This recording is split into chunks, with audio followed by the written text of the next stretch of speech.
Astaghfirullah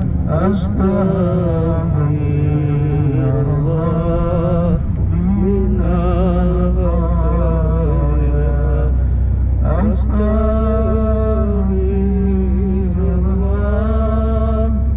Rabbal baraya. Astaghfirullah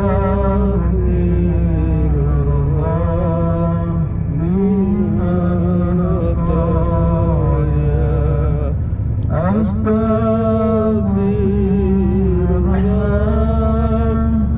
Rabbal baraya. Astaghfirullah minal khataaya.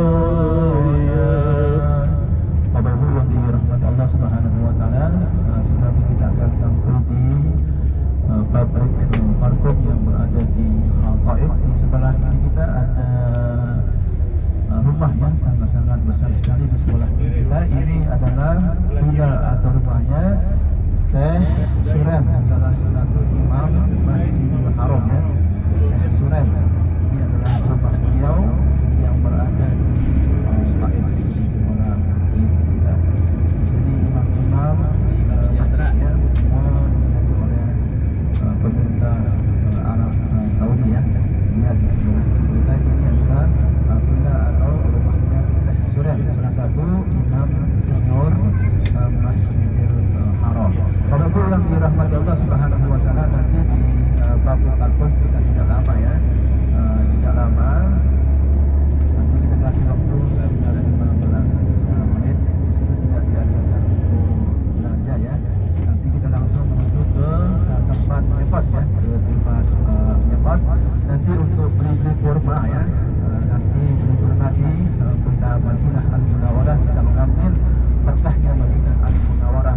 Nah, barang siapa yang belanja ya, barang siapa yang belanja di kota Madinah, mereka itu termasuk salah satu memakmurkan kota Madinah Al-Munawwarah. Alhamdulillah kita sudah sampai di pabrik parfum yang berada di Taif atau kawasan ada. Di sini kita kasih waktu 15 menit.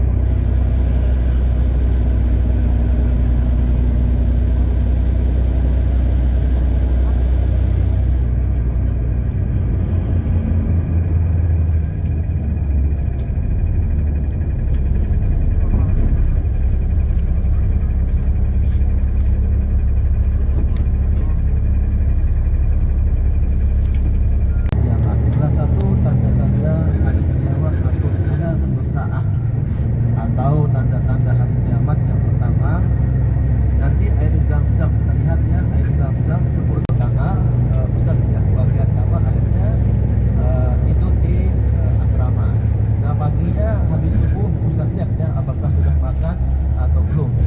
Cuma 2 kamar. Tahu-tahunya ada satu jamaah hilang. Ada satu jamaah hilang.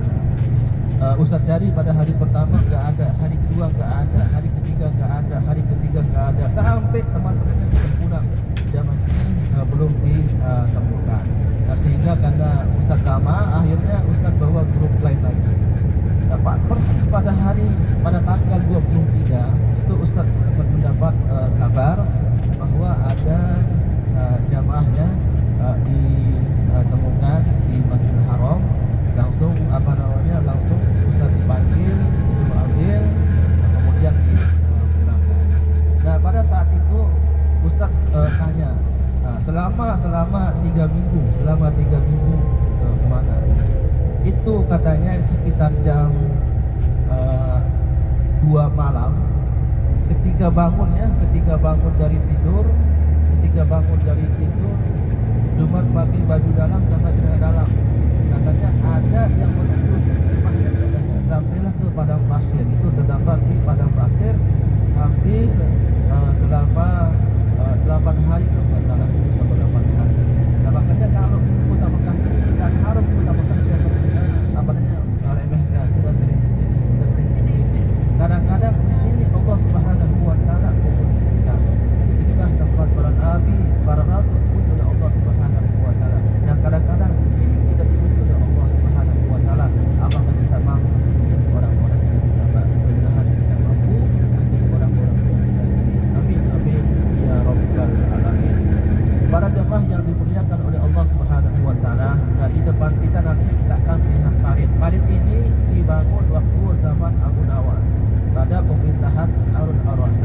Dulu di padang Arafah kekurangan air, sehingga bermimpilah Zubaidah. Zubaidah ini adalah istrinya Harun ar-Rasyid. Harun ar-Rasyid itu bermimpi. Jadi takwil mimpi dia itu disuruh membangun parit itu dari kawasan Taif ke padang Arafah, disalurkan ke sini untuk kebutuhan jamaah haji. Tapi sekarang sudah canggih ya. Air yang dipakai oleh jamaah haji di padang Arafah, di Musdalifah, di Mina dan di hotel itu adalah air laut yang disuling oleh pemerintah Arab Saudi. Kita lihat di sebelah kiri itu adalah model kereta cepat ya. Dari padang Arafah ke Musdalifah, di sebelah kanan kita ini adalah parit. Sudah berapa ratus tahun. Lihat di sebelah kanan kita ini ada namanya Buat Zubaidah. Air Zubaidah itu di sebelah kanan kita. Di sebelah kiri kita ini adalah model. Nah, di depan kita nanti ada pelang warna biru tertulis Bidayatul Musdalifah. Lagi kita akan memasuki kawasan Musdalifah. Di sinilah tempat jamaah haji melaksanakan mabit, melaksanakan mengambil batu yang dipakai untuk melontar di Mina. Kenapa jamaah haji disyariatkan, diperintahkan untuk melontar? Kita menampak jelas apa yang dilakukan oleh Nabi Ibrahim alaihissalam. Dulu di sini Allah Subhanahu wa taala, di kota Mekah, Allah Subhanahu wa taala memuji Nabi Ibrahim alaihissalam, memuji putra beliau, memuji istri-istri beliau. Berapa tahun Nabi Ibrahim alaihissalam menanti agar Nabi Ibrahim alaihissalam mempunyai anak. Doa Nabi Ibrahim alaihissalam dikabulkan oleh Allah Subhanahu wa taala. Maka lahirlah Nabi Ismail alaihissalam. Nah, setelah dilahirkan Nabi Ismail dibawa ke kota Mekah Al-Mukarramah, ditaruh di depan Ka'bah. Nabi Ibrahim kemudian pergi melaksanakan perintah Allah Subhanahu wa taala. Dan pada saat itu Nabi Ibrahim, Nabi Ismail bersama ibu beliau. Sudah tidak ada air, sudah tidak ada makanan, bekal sudah habis, air sudah habis. Siti Hajar pada saat itu mencari air, mondar-mandir dari bukit Safa dan Marwah, mengalirlah air Zam-Zam. Nah, setelah itu Nabi Ibrahim alaihissalam bermimpi. Mimpi beliau disuruh untuk mengorban putranya sendiri, yaitu Nabi Ismail alaihissalam. Nabi Ibrahim alaihissalam menceritakan mimpi beliau. Mimpi seorang nabi itu adalah wahyu, bukan semata-mata datang dari syaitan. Akan tetapi mimpi seorang nabi, mimpi seorang rasul itu adalah wahyu. Diceritakan kepada putra beliau, apa kata Nabi